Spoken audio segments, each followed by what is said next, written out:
Welcome to the program where we talk about leadership. Today, we're going to be talking about the Asian invasion of communist America. Did you like the little thumbnail that I put up there, which is Stop Asian Hate?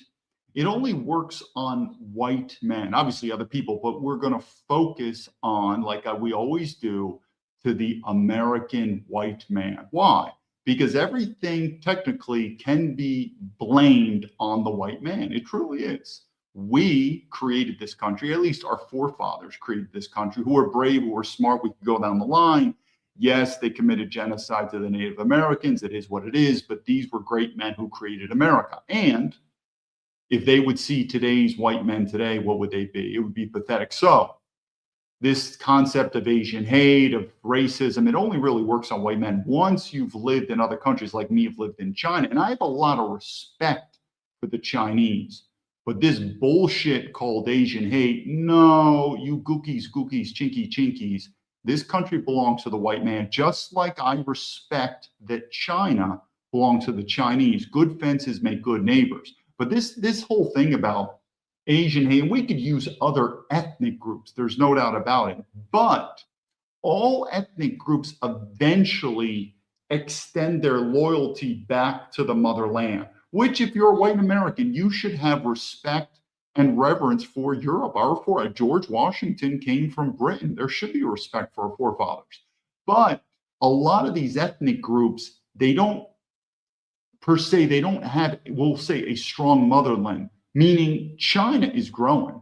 We all know that. It's getting stronger and stronger. So these ethnic groups, not only will they show we'll say, within group loyalty to themselves, but they'll have loyalty to their motherland. Now, for instance, I've said this before, for African Americans, they'll have it more with in-group ethnicity. But do they have that loyalty back to their motherland? Not as much. Why? Because they don't have as much pride in Africa, because Africa has not yet built up to a very powerful, prestigious country, where China's different.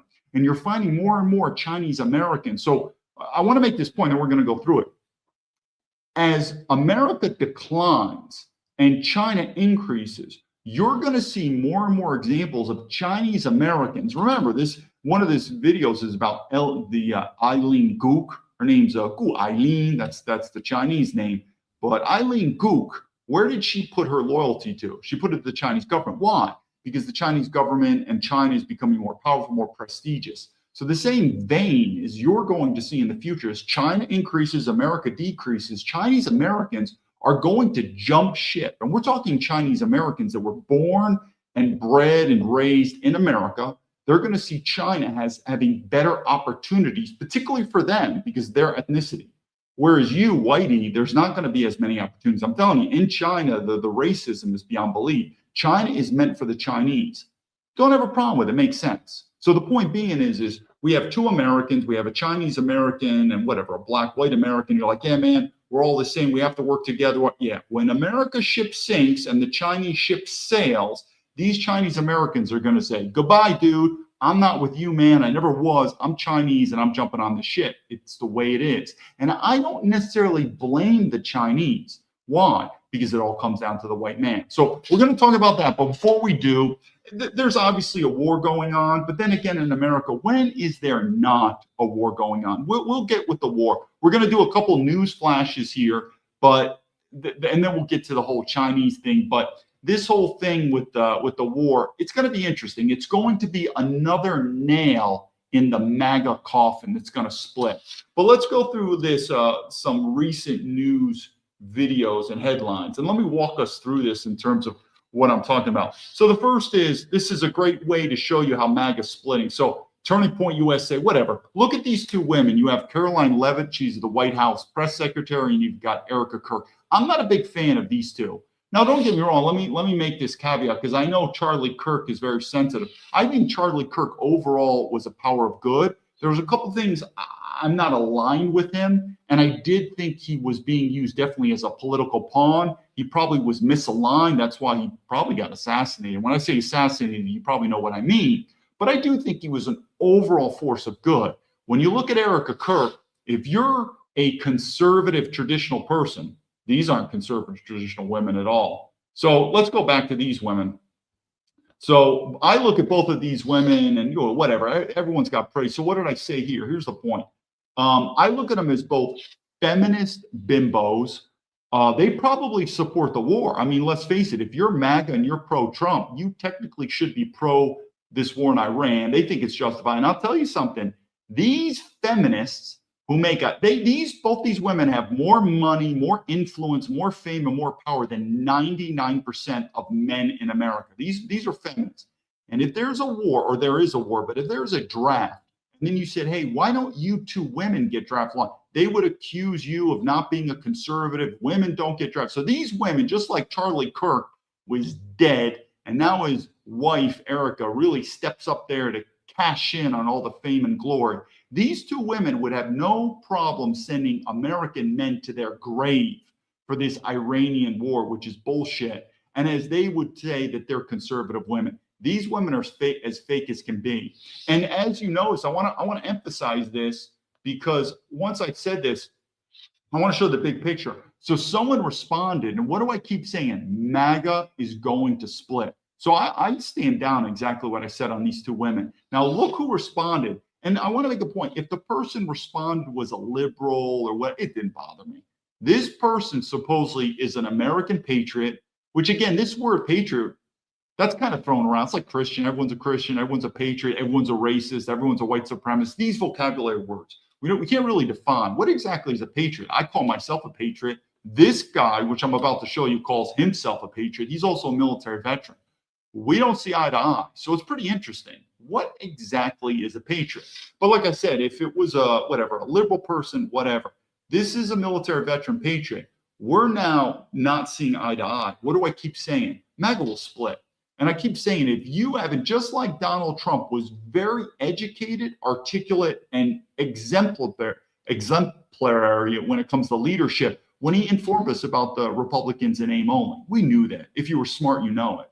Guess what? Same thing's going to happen with MAGA. A lot of these MAGA politicians, even these MAGA boards, you're not nationalists. You're not. I don't even think you understand the definition of a nationalist. But let's go here in terms of what this person says. So anyway, back to that. That was the comment that I guess triggered this person. So who is this person? His name is Maxi. Let's bring him up here. So again, as you can see, he's an American patriot. He's got American flags. He's a veteran, whatever, Trump. Oh, and he thinks Vance and Rubio's way to go. So this is a person you would sort of think that him and I are aligned. Let's bring it back. Let me make sure you could see this. So what did he write? He goes, what a pussy you are. So he's calling me a pussy. He says, stay there. I guess he means like stay in China. And then he says the FBI was right. No, he singles out the FBI like he's calling them. Trust me, dude, I've been trying to get the FBI to contact me. They're cowards. They're actually pussies. And then I just write him simple. Again, if this guy was a liberal, I wouldn't really care. But he's a patriot. He's a veteran. Makes it. Well, what exactly do you mean by pussy? What do you mean by stay there? And what do you mean by the FBI was right? Good luck trying to articulate that. I don't know if this guy knows what the fuck he's saying. And what's another example? The disloyalty between military veterans. And in fact, many times I'm right, meaning even Donald Trump said this military is falling apart. It needs to be fixed. And it just shows me and him are not aligned.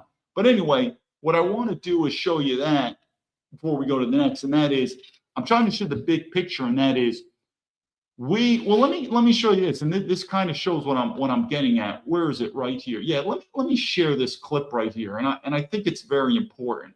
1 second. I think it's right here. Okay, let me share this.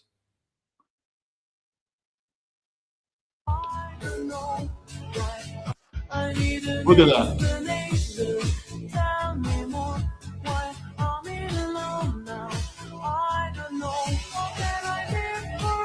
Okay, so I think everyone gets what I'm saying. Let me make sure everyone saw that. Yes, everyone saw this clip. 1 second. Let me bring it down here. So what do I say here? What are we fighting this war in Iran for? We have, what have these wars done to secure the European people? Our European countries are being destroyed. So the same thing, what I was mentioning with this military veteran, our country's falling apart within inside. We can't even find this. And I want to emphasize this again to the American public, how dangerous it is. When they keep saying we need to come together, military veterans cannot even come together. Can't even come together, military veterans. if you think military veterans can, and this guy is not a liberal. Like I said, if he was a liberal or whatever, it's okay. But he's a MAGA military vet. He's a patriot. We can't even see eye to eye. I'm telling you, it's going to get worse. It's going to get real worse. But what are we doing in these wars? All right, let's go on to something else here. Let's go on to this.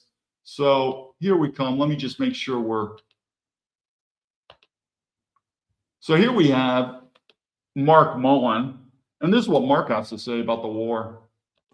And killed thousands and maimed thousands. Why this weekend for strikes? Let me go here. Hi, Senator. Can I get your thoughts on the U.S. strikes in Iran? It's wonderful. I'm glad we finally took after this. He thinks it's wonderful. All right. I guess he thinks it's wonderful. I'm pretty sure Mark Mullen never served in the military. If he did, I think he did maybe a stint in some yo-yo National Guard, but never active duty. Considering that he's a senator and he's pro-war, pretty interesting. Took after the murderous regime. Have you seen any evidence that Iran posed an imminent threat to the U.S.? How about we go back to history since November of 1979, since they've been attacking U.S. personnel and killed thousands and maimed thousands. Why this weekend for strikes? Because the threat was going to continue to grow. It hasn't went away for 47 years. Would you support ground troops if President Trump called for it? I support getting rid of the threat. Okay, so what I want to do is, if this guy thought that this threat is so big in Iran, like I wrote, why didn't he ever join the military before? I can tell you something. When I grew up in America, I never really thought about Iran as a threat to America. I mean, maybe it is. I mean, I would worry more, which is today's episode on immigration, meaning allowing Iranians to immigrate to America. That's probably more of a bigger threat to America. We're talking legal or illegal immigration from the Muslim world. Even I'm telling you, these people in the non-West are so racist. If you call the Iranians Muslims, they get, or Arabs. If you call them Arabs, they get very mad. They're like, we're Persians, which basically means we're not sand niggers, we're Persians. Again, once you live in the non-Western world, these people are racist as hell. But I would say probably the best way to protect ourselves from the threat of Iran is not to allow Iranians to immigrate to America. Now, I've had Iranian friends in America, and they'll take the defense. It is what it is, people. You go, draft the Iranian Americans then to destroy this regime. But anyway, here's Mark. He's like, this threat has been going on for years and years or decades and decades. Well, then, Mark, why didn't you ever listen to the military and fight this? But I can tell you, when I was in the military, except we focused, on Saddam Hussein, never really came up to me. I mean, obviously, in the intelligence community, we had squads that focused on Iran. But the point being is once again, these politicians love to send our sons to war, but they don't want to go. So it's interesting when we look at that. Anyway, let's go to another thing here. And this kind of what I'm going. Now, people are going to find this maybe shocking. And I was tongue in cheek, but it is what it is. I guess this is the guy who killed the people. This is the shooter. Well, this shooter's a military veteran. So I guess he's my brother in arms. What I'm trying to tell you in this point, what I wrote is, if you think our military is one big brotherhood, one big family, you're out of your mind. It's just a corporation. It's a bunch of government mercenaries. We don't care. Do you really think that the military thinks that they're going to Iran to fight for American freedom? Or like we really care about people in Iran, their freedom? It's a joke. We really could care less. They're doing it for a paycheck. Let's go to this one quick. I thought this was just interesting. Both these people are scumbags. This is Ted Cruz. Ted Cruz basically, let me make sure if you could read this. Ted Cruz basically works for Israel, this guy. And this guy, Jack, which I don't really know, he blocks me on Twitter. This guy's a former naval officer who was probably a shitbag in the military. I know these guys. These guys are corporate yo-yos doing it. So Jack, as another military veteran, he's got my back. He blocks me. Interesting. Why would you block me, Jack? But notice the infighting between these two. This is what I'm saying. So the point is I'm telling you, the biggest threat to America is the domestic collapse. This whole deal of us we know why we're going to Iran. It's a combination of both for Israel. It's a combination of the military industrial complex to make profits. It is what it is. But this thing about, countering China or whatever, it's going to be the opposite effect. But you could see we're splitting from within. It's not going to be anything. Then let's just go for one more here. This is Eisenhower. They warned us on this. Let's just talk about the money we're spending. According to analysts at the Center for Strategic and International Studies,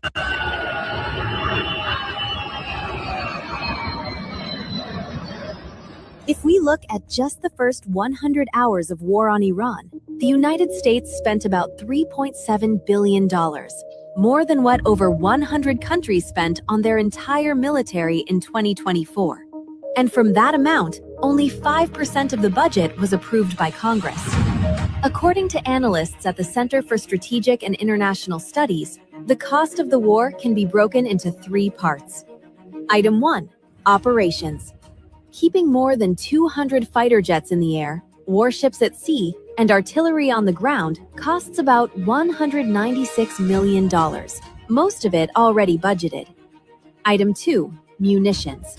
In just 100 hours, more than 2,600 guided weapons were launched, including missiles, precision bombs, and drones. Replacing them costs around $3.1 billion. Item 3. Combat losses.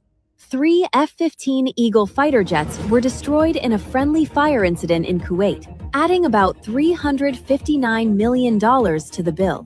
Together, that totals $3.7 billion in just 4 days of war. At the beginning of the campaign, the most expensive weapons came first. On day 1, strong Iranian air defenses forced the U.S. to strike from a distance using Tomahawk missile cruise missiles, each costing about $3.6 million. By day 4, as Iranian defenses weakened, bombers began dropping $80,000 smart bombs instead. But the most expensive weapon of this war wasn't bombing. It was stopping what Iran fired back.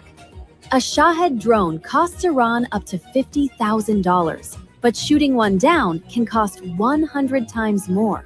In just 4 days, Iran launched 500 ballistic missiles and 2,000 drones. They don't even need to hit anything. Every launch drains the other side's air defense stockpile. So who pays for all this? Out of the $3.7 billion, only $178 million was already in the Pentagon budget. The rest has no clear funding source. When the bill arrives, there are 3 ways to pay. First, a supplemental spending bill, where Donald Trump could ask Congress for emergency funding. Second, redirecting money from Trump's $150 billion reconciliation bill.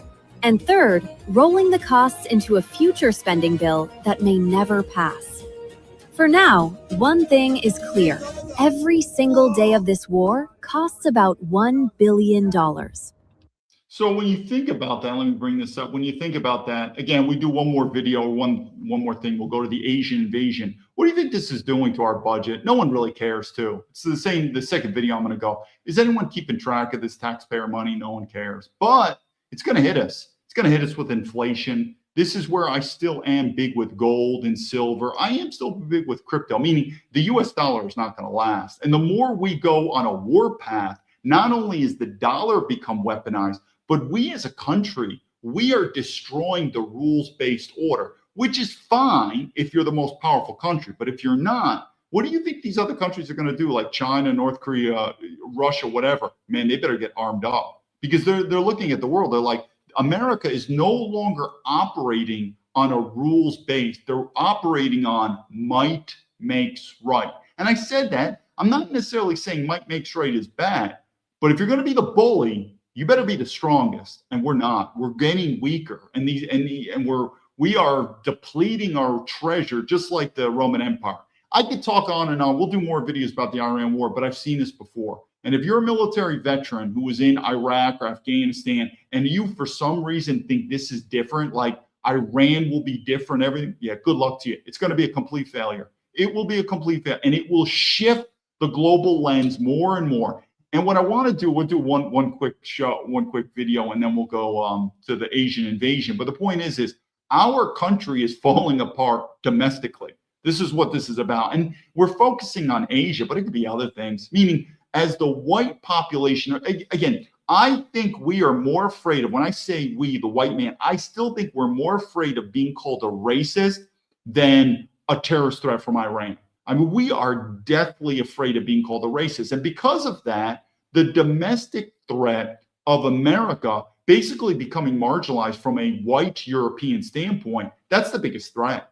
It's the biggest threat. Anyway, let's go one more thing, and I'm going to show you also why the white man is pretty weak. Look at this. So we love to look at who's this girl here? I can't even remember her name. She's sort of the, I guess, let me bring this up.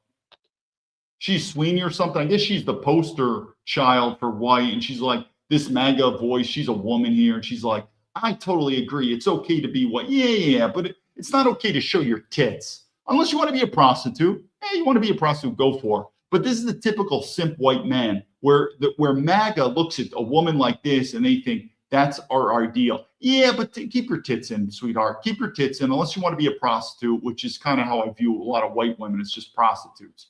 Okay, now we're going to start with Asian invasion. Now, what I want to say is this. This is happening with other ethnicities. The reason I'm saying with Asian is for two reasons. One, I'm a bit of a connoisseur in China, so I'm focusing on that. But two, the Asians, particularly the Chinese Americans, there is a bit of an umbilical cord connected back to China. Whereas if you're, I don't know, we'll say Thai American, there's also umbilical cord connected back to Thailand. But Thailand right now is just not much of a threat to America politically, economically, militarily. But if it did, it'd be the same story. The issue is, and I've said this when I was in the FBI, the issue is China is the flavor, not, we say it until we say the flavor of the month. China's the flavor of the century, probably. But it'd be the same thing if there was another country. So the point being is all these ethnic groups have a loyalty back to their motherland. The difference is most of these motherland countries aren't that powerful. China is powerful. And I'm telling you, you're going to see jump ship. So let's do the first main video here and let's talk about it. The one thing, let me bring this on stage. So this is the main video. One second. So the one thing that I want to say first and foremost, this is about Ellen Gu. There's a couple of videos about Ellen Gu, and then we'll go to the other ones. I have no issues, generally speaking, with Ellen Gu or Eileen Gu. I think, when I say think, I'm very strong. Her American citizenship should be politely revoked. I mean, I have nothing. Again, all these problems are with white men. All these problems are with white men. I have no blame with the Asian community. I think highly of the Chinese community. But how this happened, her American citizenship should be politely revoked. She should have never gotten American citizenship to begin with. Her Chinese mom obviously loves white men, loves white sperm, wants to make white kids. This is not news to anyone. If you understand the Asian culture, this is not news. And it's okay. I'm not into mixed kids. If you want to do it. But her child, Eileen Gu, should never have been allowed to become an American citizen. But that's our laws, that's our Constitution, and most white men don't want to change it because, I don't know, they're afraid to be called a racist. But as we watch this, make it known, I have no issue. I think Eileen Gu should have her citizenship revoked, give her Chinese citizenship or whatever. Should she be allowed to stay in America? Maybe, maybe not. I could go both ways, but she's not an American citizen. And I'm also strong, I've said this before, no one should be able to serve in the U.S. military, in our government. Obviously, you can't vote unless you're a U.S. citizen. So that is also a factor that protects Americans, that only U.S. citizens should be able to serve in the military, serve in our government, be able to vote. And so if you're a non-U.S. citizen like Eileen Gu, her citizenship should be revoked. And if she stays in America, it is what it is. It's kind of like not so much my case, but because there's very few foreigners. But the few foreigners that are living in China, we don't have power. And so for those foreigners living in America, as long as they could add value, I don't find a big problem with that, but they're not a citizen. And that citizenship, and there's no path to citizenship, zero. There's a zero path to become an American citizen. So there's not really a threat. They're not going to be able to vote. They won't serve in the military. They won't serve in our government. And as long as they pay their taxes and they're good citizens, it is what it is. And then it makes sense why Eileen Gu serves for the Chinese government for the Olympics, because she's not an American citizen. So that's it. But a lot of these white people are getting angry at her. I would not be angry at her at all. All my anger is focused on white men. White men are some of the biggest cucks around. So let's watch this video and then see how it is. San Francisco, a year of the horse celebration like no other. Politicians, city officials, and law enforcement rev up their engines to show support. Dance crews from all walks of life prepare their moves. I'm a horse. I'm a year horse in the Chinese calendar, so I can say Kong Hei Fa Choi if I said it right. I don't speak Cantonese. Who's speaking Cantonese? So the Mandarin would say, 恭喜发财. Again, I don't have a problem with the Chinese people. I've learned a lot from them. I think they're very, let me say this. I just want to say, I think there's a great phrase that's called good fences make good neighbors. And the point being, I have a problem. I think Asian people are awesome, but I don't belong in Asia, or I am not welcome in Asia to become one of them. Me, I can never become citizen.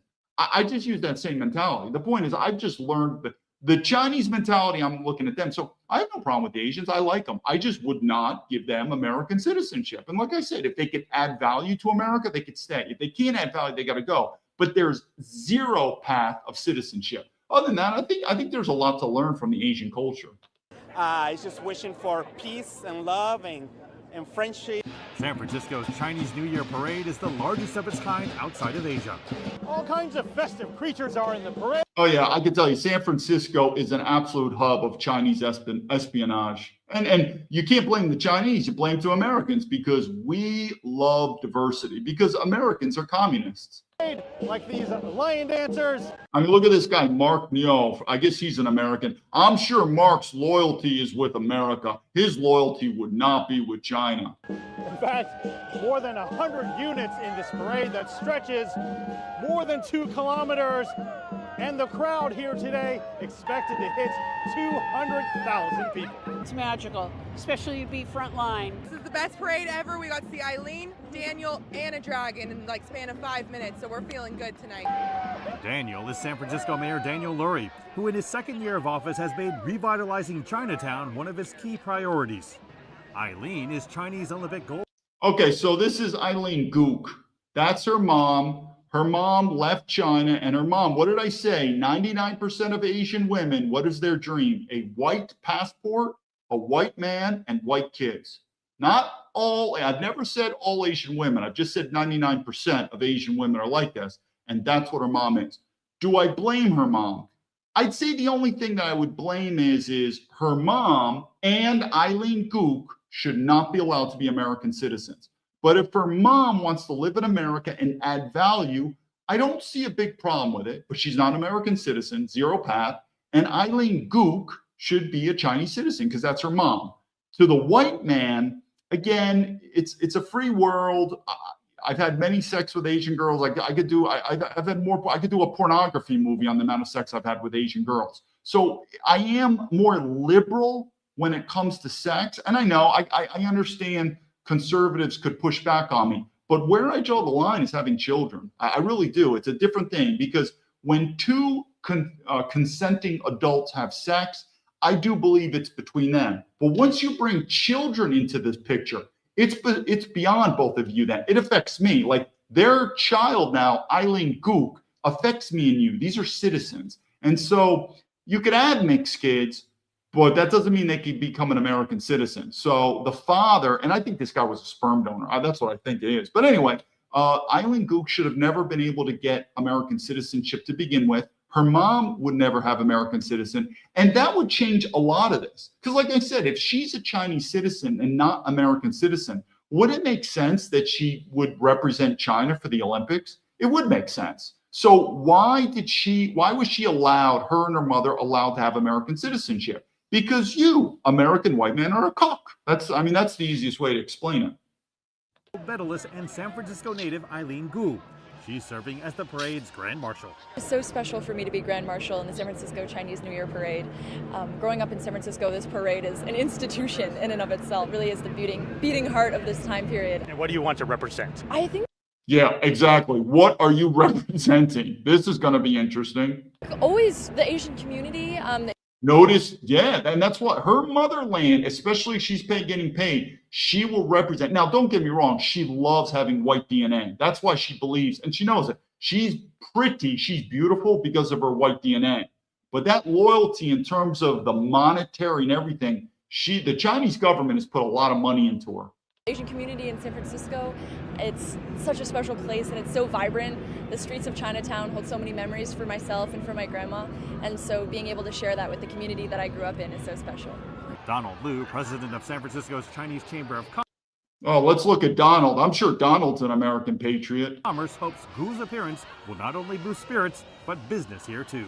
In fact, Liu estimates the several-week period that includes the Chinese New Year accounts for nearly a third of all Chinatown's business. I mean, do you look around? Do you look around these? Are these our again? What's an American? Are these our? What if we go to war with China? This is going to be the best. I'm telling you, I'm to the point where I don't really need to lecture anymore per se. Let it happen. Like anyone who disagrees, let this stuff happen. It's. Let me explain it to you like this. I should do videos on feminism. We've probably seen these, particularly white women. Again, I only have one anger when it comes to women. That's white women. I don't really have any problems with these other women. It is what it is. So let's just focus on white women, my anger. You've probably seen white women that are like, that have these crazy standards. I want a man that makes $1 million. You got to be 6'5" and blue eyes and this and this. And you know, as a common man, you're like, this woman's crazy. She's never going to get that. I mean, it's possible 1%, 0.5% of women. And if you do, congratulations. But I think we all know they're not going to get it. But guess what's funny? As time goes on, her biological clock ticks. She's 30 years old, 35, and we call it hitting the wall. It's pretty comical that sooner or later, it doesn't matter what you try to convince these dumb, white, spoiled. They're the most spoiled women on earth, are white women. No matter how much you try to convince them, they won't believe you. But guess what? Guess what's part of leadership? The laws of nature. The laws of nature are unbeatable. And I think the guy community, they call it hitting the wall. And sooner or later, and so it's the same thing when I'm telling you with these other stuff about racial immigration and stuff, being a white minority or the loyalty to China. Let this stuff happen. Let a war with China happen, and let's see the loyalties of Chinese Americans. And I'm talking Chinese Americans that were born and raised in America.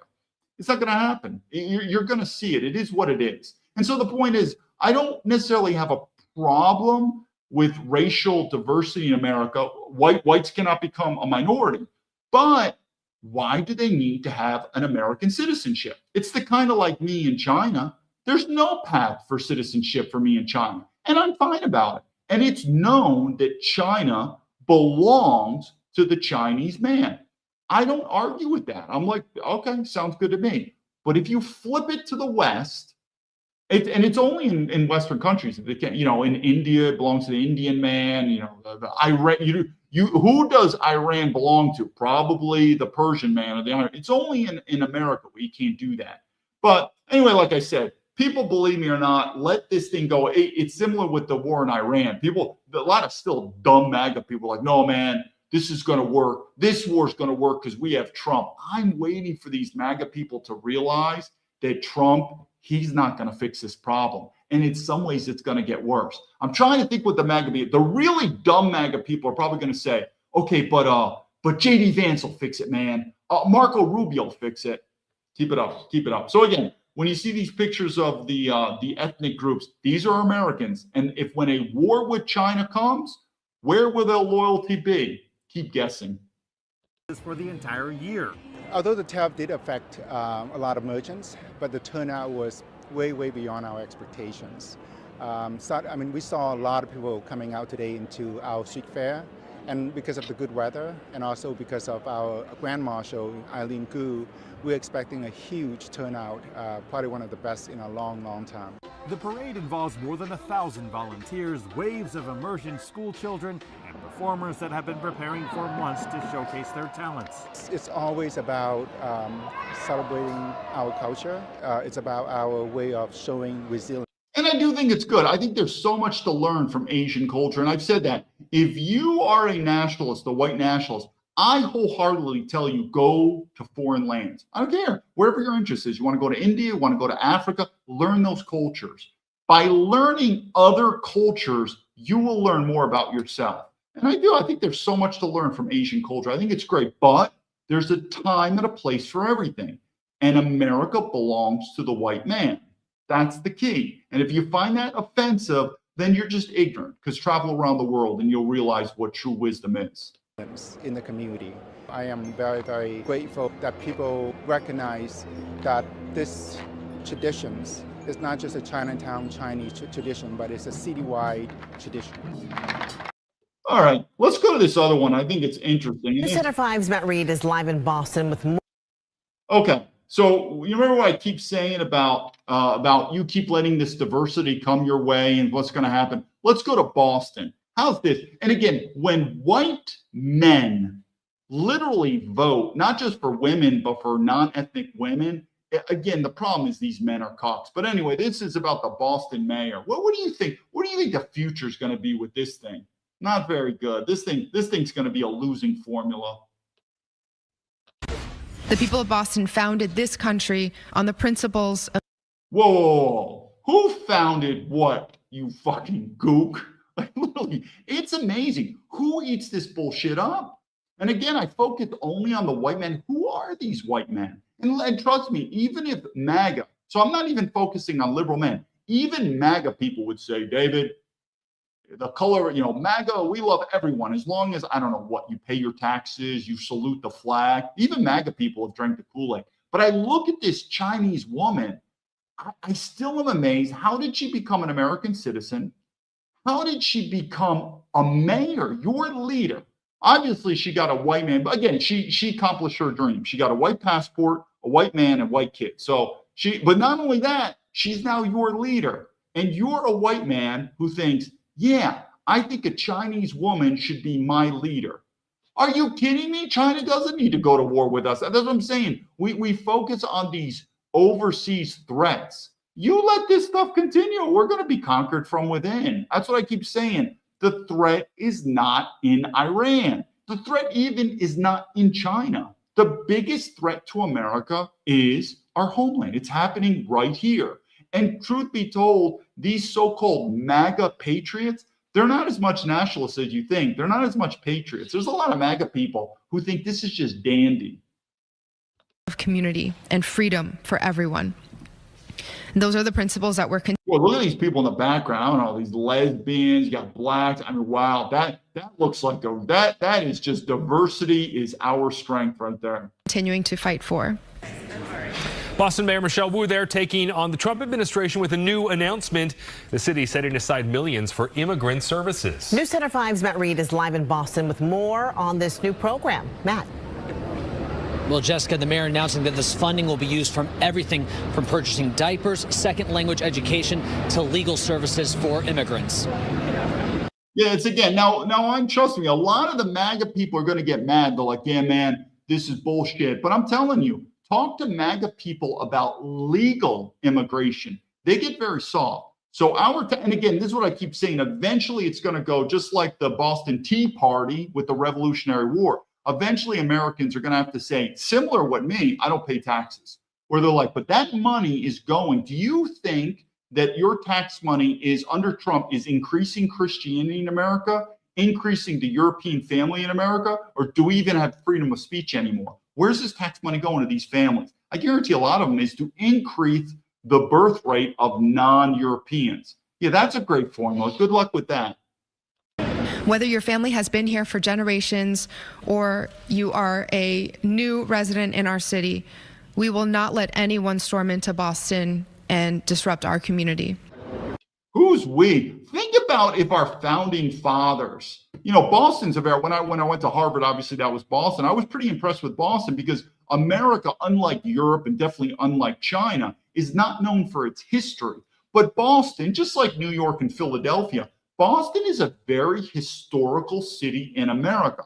So it has a lot of those founding fathers, a little bit of that culture principles. If you're a patriot, that means you should respect your founding fathers. If you're a conservative, you should respect your father. Conservatives, it is a patriarchy. We don't have it anymore. In America, it's a matriarchy. So you should respect our founding fathers. Our founding fathers in Boston, what do you think they would say to this? Do you think they would approve it? No, they wouldn't. They wouldn't. In China, their history and culture and conservative traditionalism is still very similar to how it was thousands of years ago. Confucianism. Our history is what, like 200 years? We've already forgotten our history. Like literally in China, they will go back to their emperors and feel what was the culture back then. And China wants to maintain that same culture.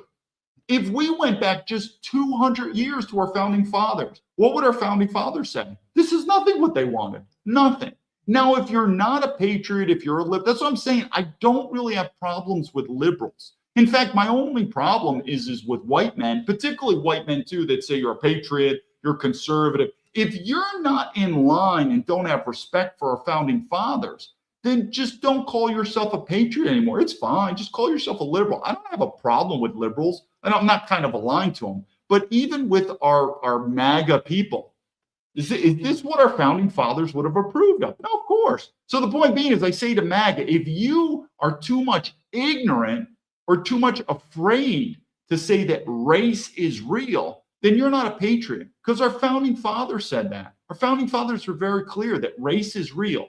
And if you leave the West and go to non-Western countries, it's all real, meaning the race. Race is as real as day.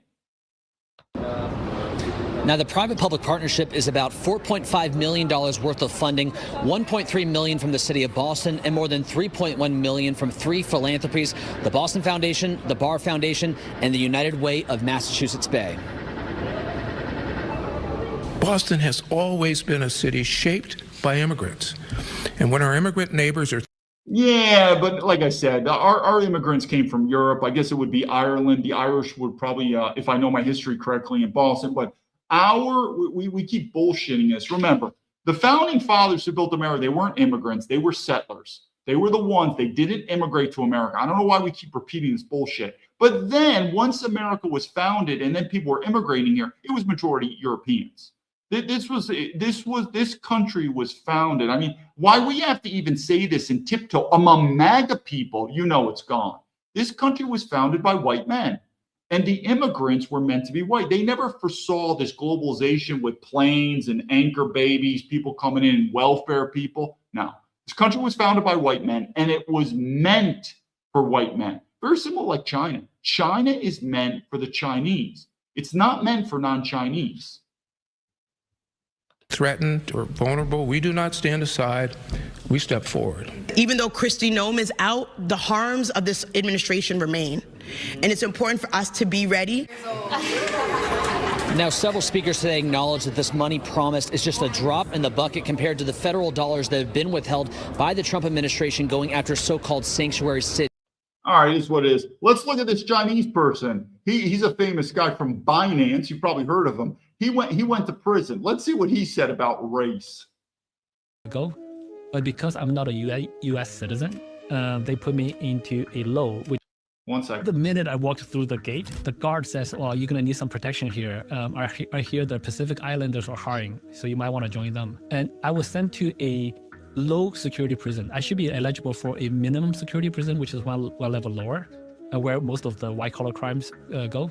But because I'm not a U.S. citizen, they put me into a low, which is where all the drug laws are. But what I actually found out is they organize prisons by race, so by ethnicity. This actually does avoid a lot of conflicts.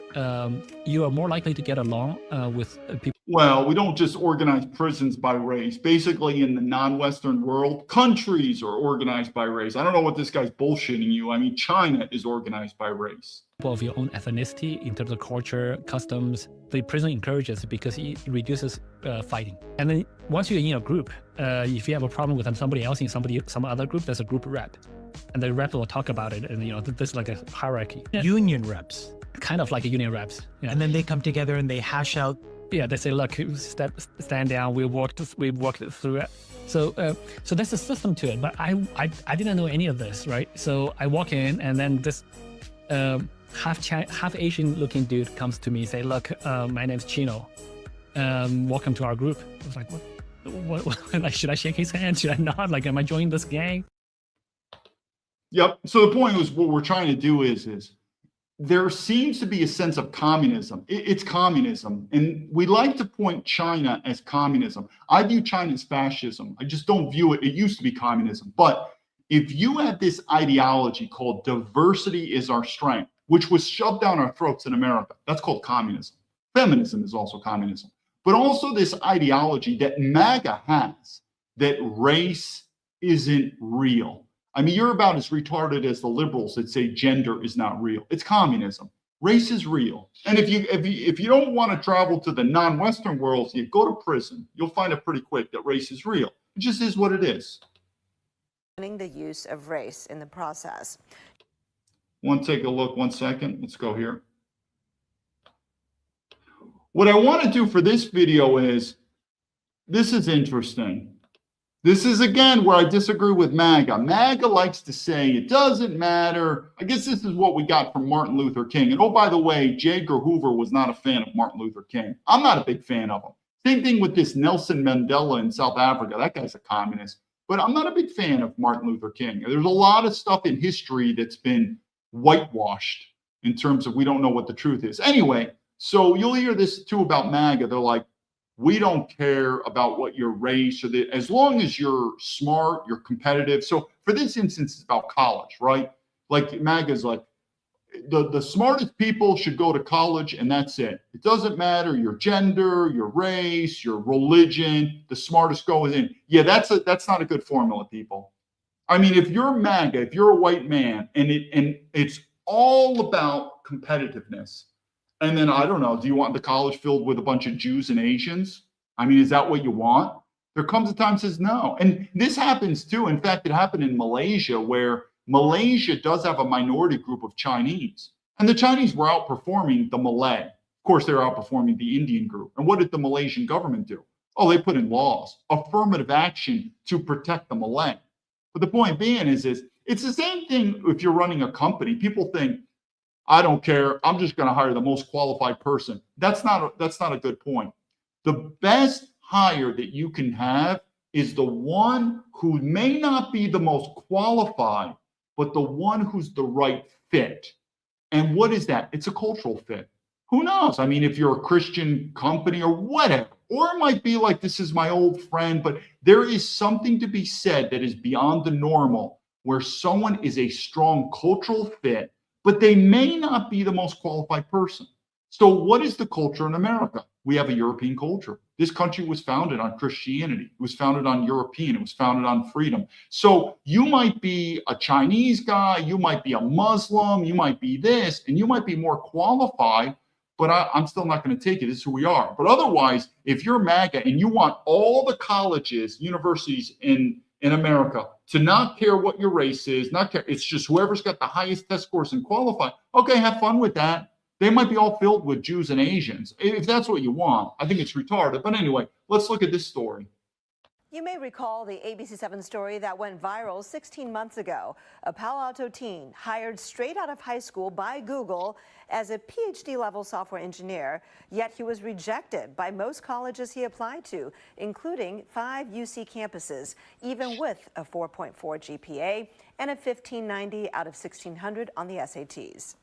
Some of them were certainly expected, Stanford, MIT, it is what it is, right? Yeah. But yeah, there's some of them like Cal Poly.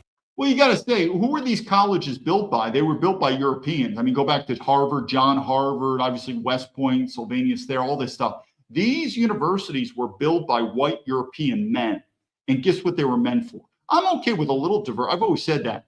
But this country was built by white European men. Those universities were built by white European men. They were meant for that. And if that means a white European man is less qualified, meaning test scores, than another applicant, it is what it is. And if I went to Africa and I happen to be more qualified, and this happens all the time in the non-Western world, you will be, as a white person, more qualified than, you're in Thailand, you're in China. They're not going to hire you. They're not going to hire you, or they're not going to accept you. Why? Because that university, that country, that company, whatever, it belongs, it has a loyalty, a duty to those homegrown people. And you're a foreigner. And so the point is, I would say is, I don't know, you're an Asian kid. You're saying you're discriminated with your Asian race. Why are you discriminating against Asian universities? Why don't you want to go to Asian university? Well, probably they suck. It's not my fault. That's your fault. You fix it. But the point being is those universities in America were established and built by white men. And they were prioritized to give white men an education. Not saying 100%, but again, typical MAGA person, he wouldn't have the balls to say that.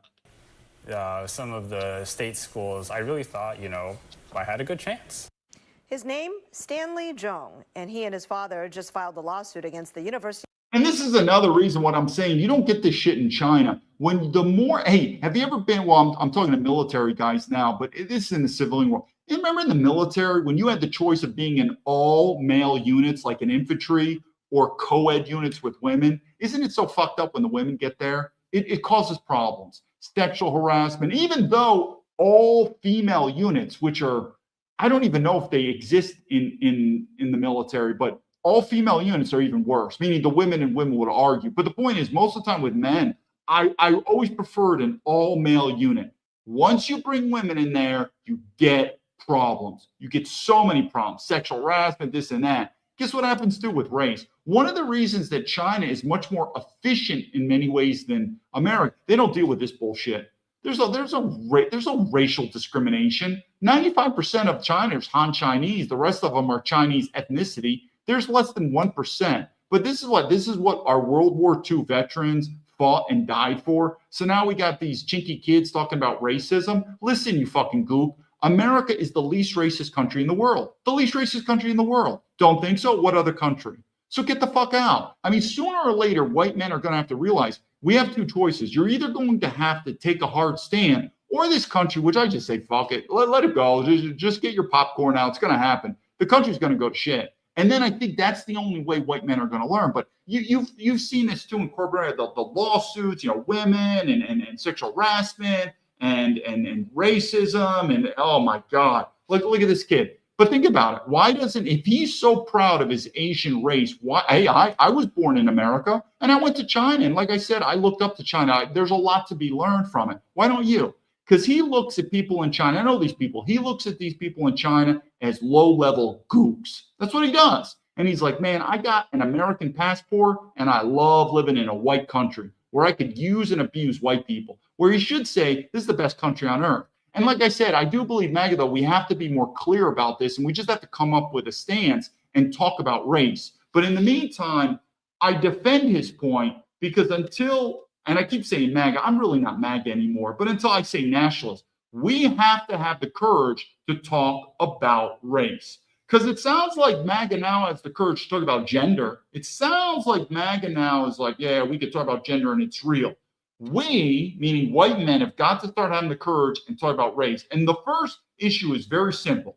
We've got to be able to say race is real. It's as simple as that. That begins the conversation. We just want to say that race is real. No, man, we're all the same. It's just the color of our skin. No, shut up. That's the biggest bullshit I've ever heard. We're talking DNA. There is difference between our race. That's it. That's the first one. Until that happens, these bullshit stories are going to keep happening.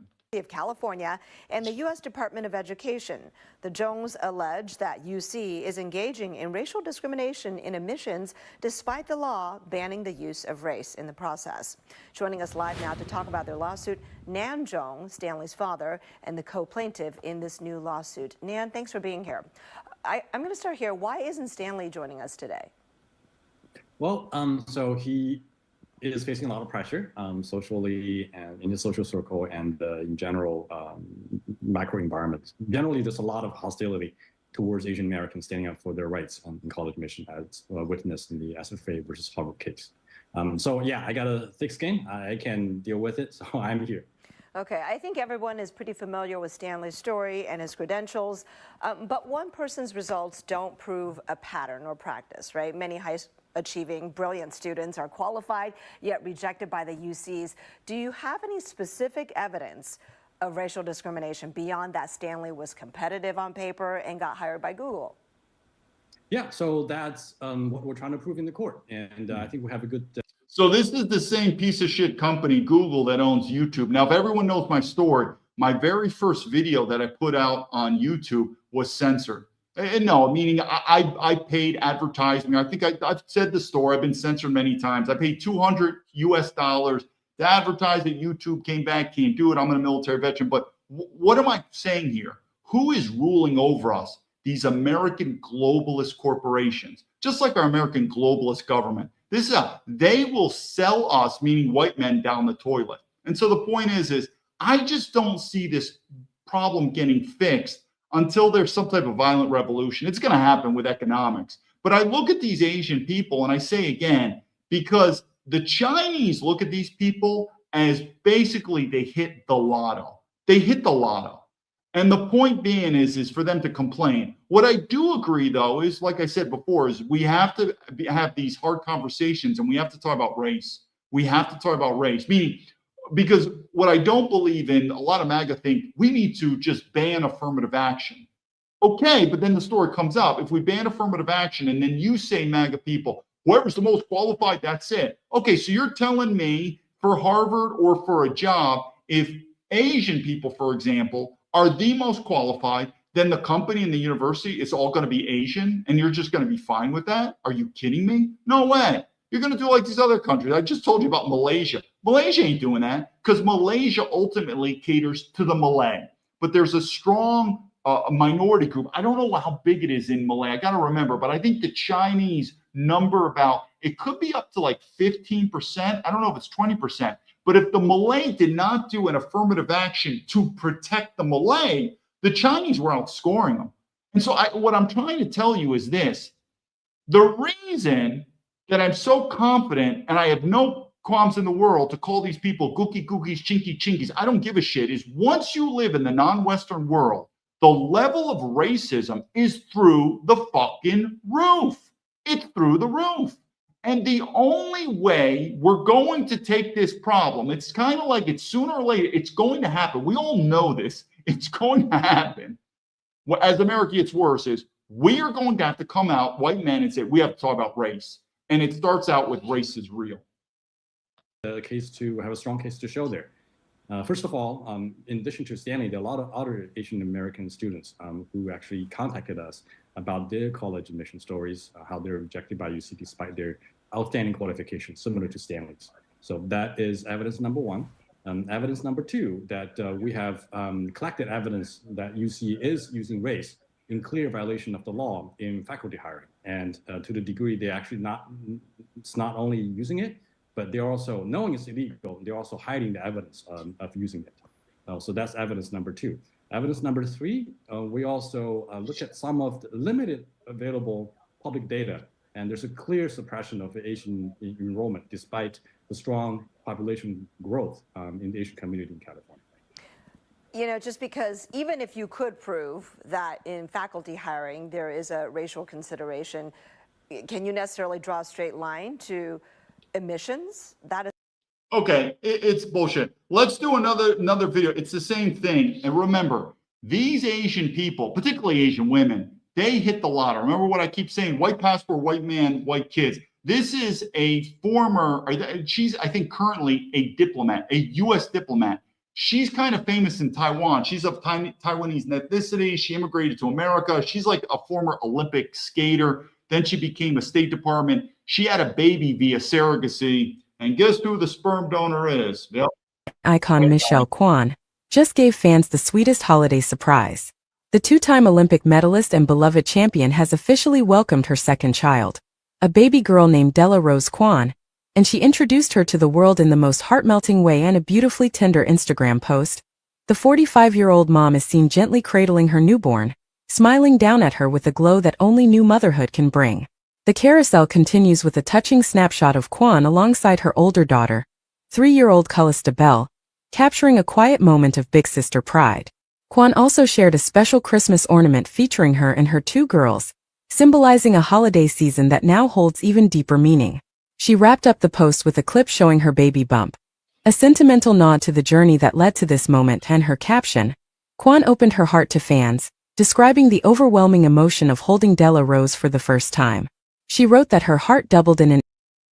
Yeah, like I said, a lot of these stories with these Asian women, like movie stars in Singapore, whatever, white male sperm donor is what it is. It's a repeating thing, and they could do it. I don't really have a problem, but what happens? Then they get the citizenship. So this diplomat obviously is an American citizen. Now we got the mixed kid here. Let's talk about this one video here from an Asian American about Eileen Gu, so you could see what he thinks about her. We are born here. I don't think that. So I was talking to my dad about the Olympics yesterday, right? And he was saying how since Alicia Liu is having so much great Yeah, I'm not a big fan of Alyssa Liu either. They're trying to paint this Alyssa Liu. Now, she's also, I did the video before.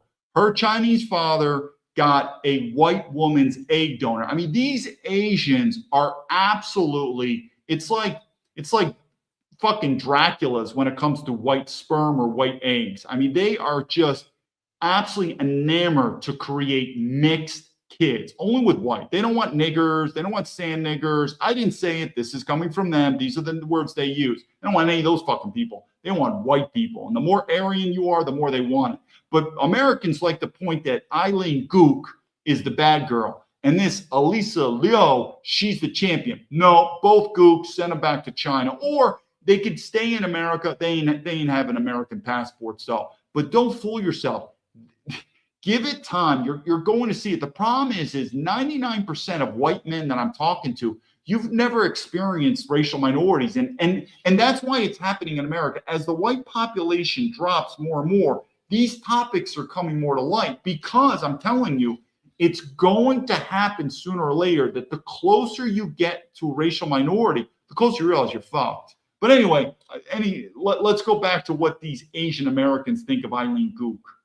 Attention, and she won gold. Maybe this will make Americans look at Chinese people in a positive light. And my response was, Dad, you really think so? Look at how they're treating Eileen Gu. She's also Chinese American, but because she's no, I just look at her as Chinese. That's how I look at all these people as Chinese. Representing China, the whole narrative about her is in negative light. Even though she is the most decorated freestyle skier and she won gold. Americans' view towards Chinese people is very conditional, especially Chinese Americans, because for us, we have to choose between our allegiance with the US or our allegiance with China. Okay, notice what he just said. He has to choose between his allegiance to China and America. Who do American white people choose? Not much. I guess maybe if you could think of Europe, but not much. But why would that come up? Because it's true. The only reason it's different in many ways, like with blacks, because Africa is not developed. So these black Americans, they don't want anything to do with Africa, but they'll put their allegiance on race. So there's different types of allegiances. One is on racial, which is both, and one is the motherland. So China has both. They have the racial allegiance, but they have the motherland. Why? Because China, and this is a positive view of China, China is becoming a more prestigious country where black Americans, they put their loyalty in race, but they don't have so much in Africa because they don't want anything to do with it. But the point being is, what about white people? Not much. I mean, we get stepped over. But the point being is, this allegiance. You also hear with the Jews too. The allegiance with what? Israel. So the allegiance with Jews is also, there's an allegiance between the Jew. And this is not so bad, but it does get complicated when you're thinking of who's your citizen. So if you have an American passport, generally you should have allegiance to America. But it happens too with the Jews. Where you have Jews in America, they have more of an allegiance to Israel than with America. That's not a big deal if they're not an American citizen. If they are an American citizen, they have more allegiance to Israel. That could cause problems. Even though we are born here, I don't think that, just because Alyssa Liu... Dude, I could care less. I hear this. I could care less where you're born. If I was born in China, no one would accept me for Chinese, to include you, cheeky Chinese. Is having great attention, and she's winning gold, and she's representing the United States and all women out there. That's going to make Chinese people look better in the views of Americans. Nah, I'm not buying that. We have to look at this and be like, damn, do I really have to choose between Alyssa Liu and Eileen Gu? No. As a Chinese American and Asian American, if I see any Asian person on the podium, I'm going to be happy as hell. I grew up. They do, and that's how China looks at their Asian community as a whole as their extended family. So think of Vietnam, Thailand, Cambodia. They view them as an extended family. They are Asians. And eventually China will take over Asia. But it's only, like I said, I repeat this many times, and hopefully people understand it, but I find it that only white people are just paranoid.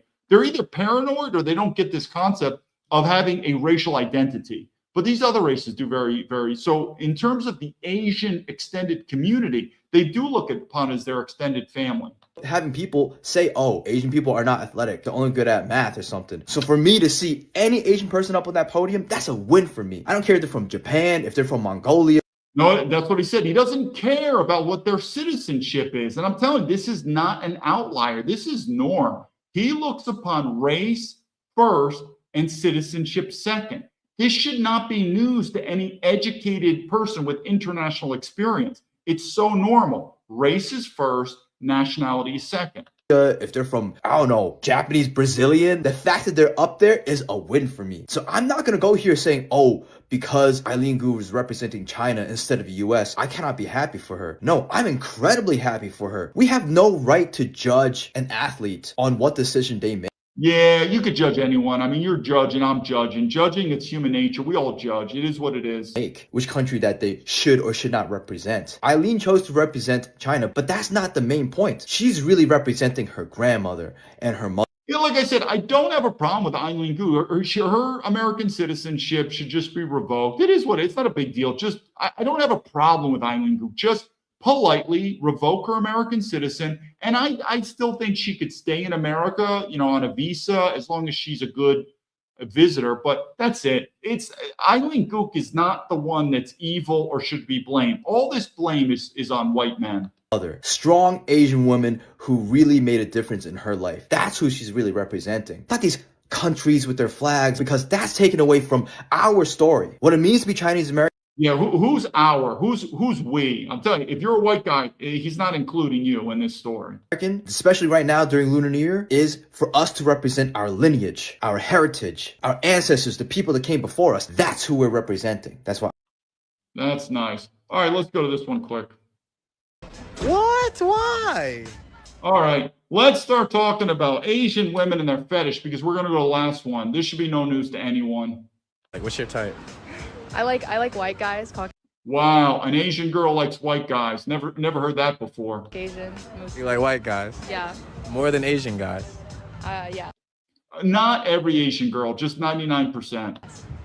What? Why? Look at this black guy. Think about this black guy. Now he's trying to, that's like looking at a black guy saying, you prefer white women over black women? I never heard of that before. I mean, I think the black guy's just jealous. I'm sorry. If you're a black guy, let me just say, if you're a black guy, I'm sorry. It's going to hurt your feelings. It's not my fault that you think that black women are unattractive. That's what you think. I know it. You've said they're ugly baboons. I didn't say it. You said it. But the point being is this jealousy is retarded. I don't really have a fetish for Asian women. I view white women as the most beautiful woman. But black men are very jealous of white men because Asian women like us. The difference is this is white women, which I consider to be the whores of the planet. White women are absolutely the biggest whore. They'll fuck almost anything. Asian women actually aren't, though. They really prefer Asian men or white men. So they are more, for lack of a better term, racist toward black guys. Like a white woman, even a MAGA woman, she wants to be so politically correct. She'd be like, "Oh, I'll date a black man. It's the color of our skin. I just had a big black cock in my asshole last night, and I think there's nothing wrong with it. I'm not a racist. An Asian woman, I'm not into black men. I'm not, and I think it irks black men, and they have this competition with white. So the black men, no competition. Just stick with your black women. It's not my fault that you think they're unattractive. I'm fine if I never have sex with an Asian girl for the rest of my life. I'm fine with white women. But black men get very jealous and they get angry because Asian women are more, what's the word I'm looking for? Forthright. And that is, yeah, we're not into black men. We like white men. But you know, the white woman will just be like, oh man, I love black men. No problem. Deport that fucking white whore to Africa and I don't have a problem with her. Well, now after what I just went through like a couple minutes ago, I was on my phone actually like breaking up with someone. Okay, it is what it is. Let's watch a couple more of these things. I know they're pretty funny. Racism is emotional economy. Why do Korean women like Western men? Because dating in Korea is... Remember, a Western man is a white man. Remember this thing about it doesn't matter. He's black, British, or I don't know, Arab, German, or Indian American. No. In Asia, when they say Western men, it means a white man. News to everyone. Exhausting. It's not racism, it's emotional economics. Dating in Korea be like a job interview lately. Are you slim? How is your skin? Do you have a job? Do you want marriage? Sir, I just want a coffee. On Western dating being like, you're cute, wanna get pizza? Wow, simple. I'm not saying, I mean, it depends on the person. I don't know, I can't hear it, but I can tell you from the U.S. Army, we have troops stationed in South Korea. It's known. And, you know, being when I graduated West Point, my number, if I could be stationed in China or Taiwan, because I was into the Chinese language, but you can, at West Point, you could almost raise your hand and you could get to South Korea. I'm not. I was always, I've said many good stuff about Japan though. Japan's a cool country. But anyway, I wasn't really into South Korea. But if I wanted to, I could easily be stationed in South Korea with the U.S. Army. It's just an easy post to get. Anyway, the stories of U.S. Army soldiers in South Korea, particularly the white soldiers, same thing, same thing. The Asian women are just going after this. So let's look at this Asian Gookie. She's lying a little bit, but let's go with her. Latinos like white, but you know the secret about white guys? They all love Asian girls, even though they say. Yeah, I mean, don't get me wrong. Asian girls are fun, but I still think white guys, we look at the most beautiful looking women. I still think we look at white women as the most beautiful looking women. They say like Latinos like white, but actually secretly, they wanted the Asian girl to wet their dragons. Nah, I think a lot of the Asian girls, trust me, Asian girls are, this whole thing about yellow fever, no. I think it's much more white fever than yellow fever. Asian girls are chasing white men more than that. Let's look at the last video here. It's pretty sad. This will be the last video on this issue. Don't find you that. The reality is that if you're an East Asian man in America, people don't find you that attractive. Okay, so they did a lot of studies about. Again, I know this is a sensitive topic, and I don't say this, I really just say this to be educational. I know it's sensitive, but generally speaking, the least attractive people on this planet are Black women, in terms of women, and Asian men. It's a very sensitive topic, and I agree with that. But the reason we're having this problem is when we get intermixed in these Western societies. When Blacks, say in Africa, are living amongst Blacks, when Asians are living among Asians, they don't experience this jealousy. But then all of a sudden a white guy comes in there or this comes in there, and then you're having these problems. That's why America, because it's the most multi-racial country in the world, it has a lot of these jealousies. And it comes out that, yeah, I mean, Asian men are looked upon as the least attractive and Black women are looked upon as least attractive. What do I think about that? Well, I've educated many times. I think, one, Asian women, you should respect your Asian father and find an Asian man. Black men, you should respect your Black mother and you should find a Black woman. I respect, you could say, my white mother, and I've always preferred, I did not go to Asia for the women. That was secondary. It's fun. There's no doubt about it. I've had a lot of fun. It's fun to feel wanted. It's fun to get a VIP treatment. No fucking way, though. I mean, I've always looked at, I mean, a blonde-haired, blue-eyed, hot woman. No way. I mean, she's in a league of her own. But the truth comes out, and it really comes out hard when you live in these multiracial societies, where in China, they don't really have a lot of these problems. Why? There's not much diversity in China. So if you're an Asian man living in the West, life is pretty tough. But then fucking leave. Go back to Asia. The reason you don't want to live in Asia is you look at Asia as a lesser status than in the West. Well, if you look at Asia as a lesser status than the West, why wouldn't women look at you as a lesser status? I moved to Asia. Yeah, it's a gook land. It's not that bad, but yeah, it's gooks. About the about the dating market in America, and the radical conclusion that they have is this, okay? A white woman, okay? And I'm telling you, it's the same thing with Asian men. Asian men are goo-goo gaga for white women. Don't fool yourself. Asian men still, number one, prefer white women. They're similar like Asian girls. Asian men prefer white women first, Asian women second, and that's about it. It's rare to find an Asian man who likes, I don't know, Arab and Indian. It ain't happening. It's the same thing. The difference is it's just hard for them to get, but Asian men love white women. That's also their dream. is more attracted to a white man than an Asian man. And how do we know this statistically? If a white man makes $62,000 a year, for the Asian man to be as attractive to her, the Asian man needs to make $300,000 a year. That's a huge, huge difference. In other words, a white woman will be attracted to the average white guy, and she will only be interested in the highest earning Asian guys. Okay? But not only are they making a lot, but these Asian guys are actually at the top of their fields. Because $200,000 in America is actually a lot of money, okay? So you have to be a surgeon, you have to be a top lawyer, you have to be an entrepreneur in order to be attractive to just the average white woman, not even the most attractive white woman. So this is actually a pretty stark situation for Asian men. And so you have a really strange situation where East Asian men did everything right. They did exactly what they were supposed to do. They went to school, worked hard in school, got the best grades, then worked hard at their jobs and did very well in their jobs. But now two things have happened because they follow the rules, because they did everything right. They didn't commit any crime, they're not on welfare, they pay taxes, they contribute to the community. But because of this, two things have happened. One is that they're not able to climb into status positions in America. They're not CEOs. The other thing is that there are problems finding a very good mate, okay? It's easy for them to find someone.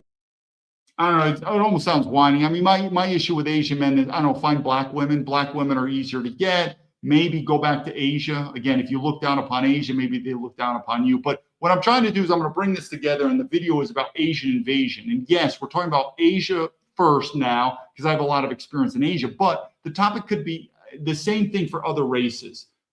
With Africans, with Indians, the more and more whites become a minority in America, the more you're going to realize that these overseas wars like Iran, like whatever these overseas threats are so superficial. And of course, they're done for the globalists. We know this is all about the money, the oil for Israel, stuff like that. But our country is falling apart. And particularly with MAGA, until we're able to have the courage and also the intelligence to talk about race like adults, we can't have these conversations. I mean, most people are triggered. I'm talking about MAGA people too, are triggered when it comes to race. That we're talking adults. I mean, we're talking military officers in the military's woke.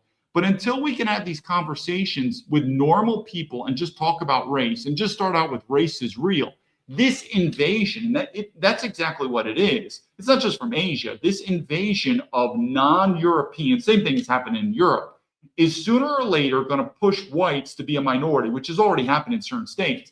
And once that happens, the thought that the threat from Iran or, I don't know, the Taliban or from China, which is already a threat. I mean, that's what they are. The Chinese are coming here and they're getting citizenship.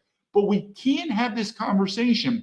And I'm not even talking about the liberals. I'm talking about MAGA people. It's very uncomfortable for MAGA people who make fun of the liberals for getting triggered.